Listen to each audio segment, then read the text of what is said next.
everyone. So you're going to be seeing a lot of me today because I'm doing a workshop on this in the afternoon. But my colleagues from Gateshead Council couldn't make it today, so I'm just telling the story of the work that we did in Gateshead as part of the Net Zero Living Programme. So I'm from Involve, and we are a charity who work to engage people in decisions that shape their lives.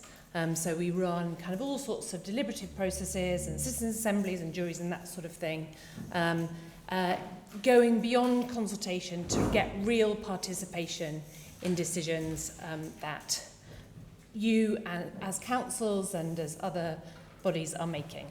So that's us. And the story I'm going to tell you today about Gateshead was part of the Net Zero Living Programme. So who has been part of or is aware of the Net Zero Living Programme? A few of you. So essentially, it was funded by UKRI, funded 52 places to accelerate progress on non-technical barriers to implementing net zero. So things like finance, planning, policy, but also actually getting residents and people to buy into net zero as a sort of key part of the challenge. And our job was making sure that residents were central to decisions around net zero and experimenting with different ways of doing that. So the whole programme of work was designed thinking about how do people actually engage with net zero?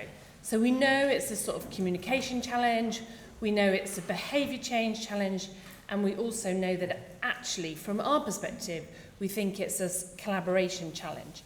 And what we'd seen, because like we ran the Climate Assembly a few years ago and have done a lot of engagement on climate, was that actually starting with climate wasn't necessarily the best and most productive place. That actually kind of sort of had this top-down feel. It also was about sort of imposing things and asking people to change their behaviour, which people don't like, and people don't like to be told what to do. So instead, the whole premise was about starting with people and starting with what they loved about their place. And we found that to be a really successful entry point.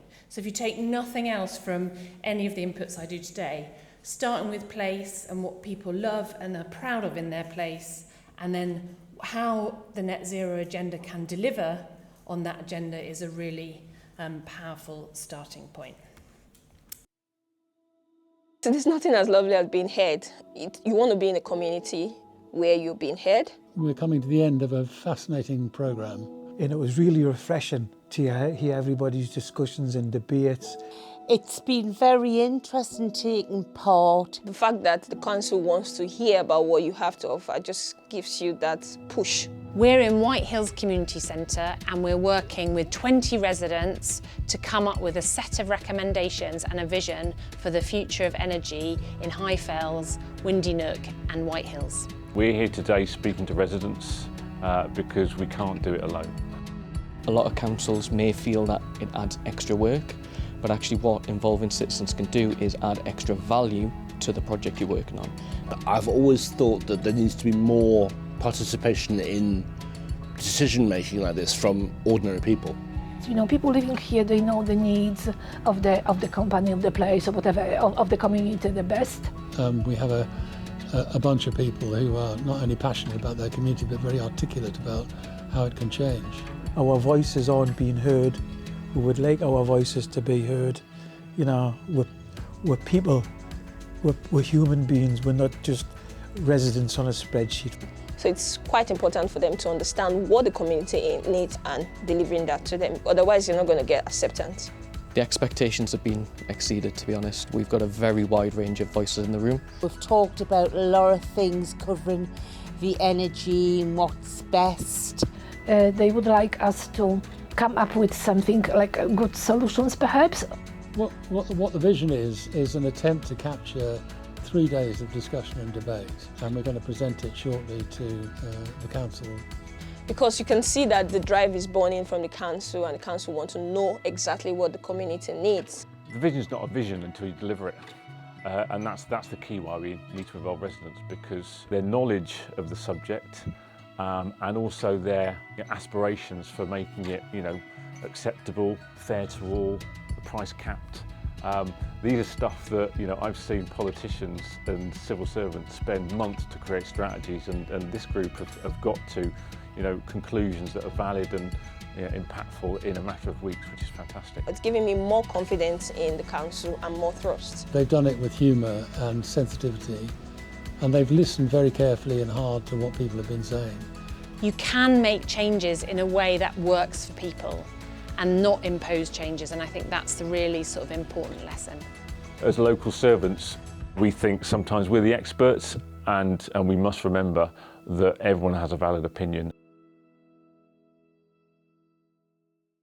Basically, that's the story of Gateshead. What we started with was a challenge around not having a sort of divine sense of what their energy vision looked like that residents were bought into.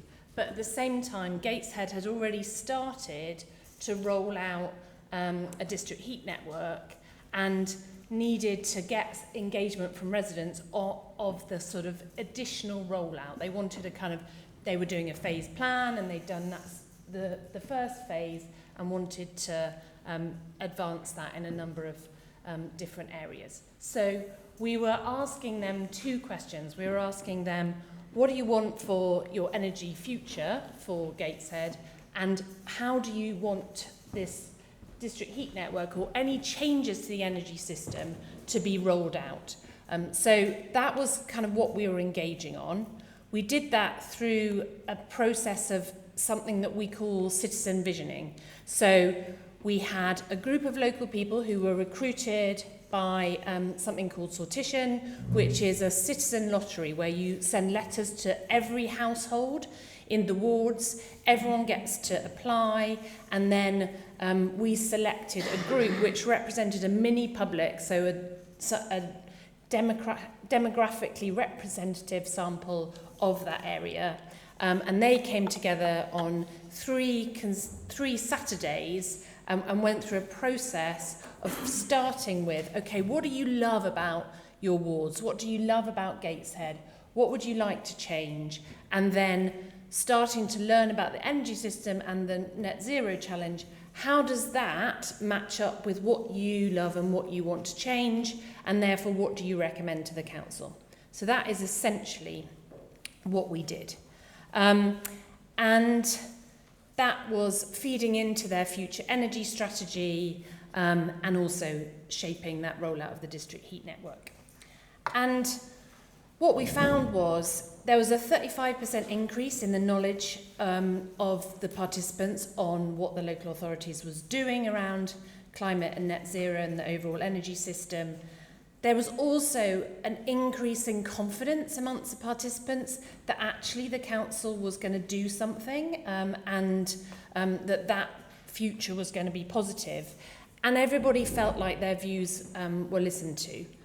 And we've had lots of engagement after the process. We have produced a vision, and talking to Matthew, who was in the video at Gateshead, they had 10 recommendations that came out of this process, and I'll show you those in a minute.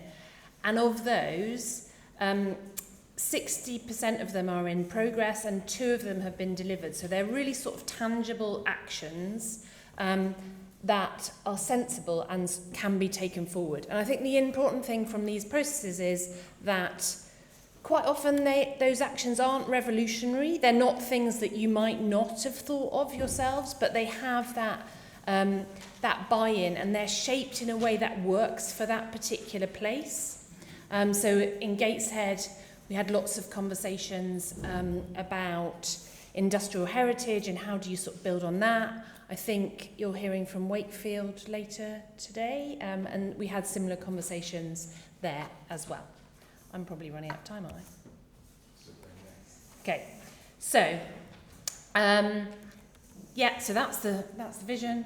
obviously that's self-explanatory, I think you'll find. And here are the examples of the recommendations that we saw. So ranging from things like trusted tradespeople to protecting green spaces, right through to this quite ambitious idea of having basically a universal basic income for energy, which is the only recommendation that has not yet been implemented because it's obviously beyond the auspices of the council. So that is what we did in Gateshead, and lots of learning from that that I will talk about in depth this afternoon. But the essential learning is start with place, start with where people are, have conversations about that, and that then unlocks faster and deeper action if you actually ask people what they think and want rather than try and persuade them to do things differently.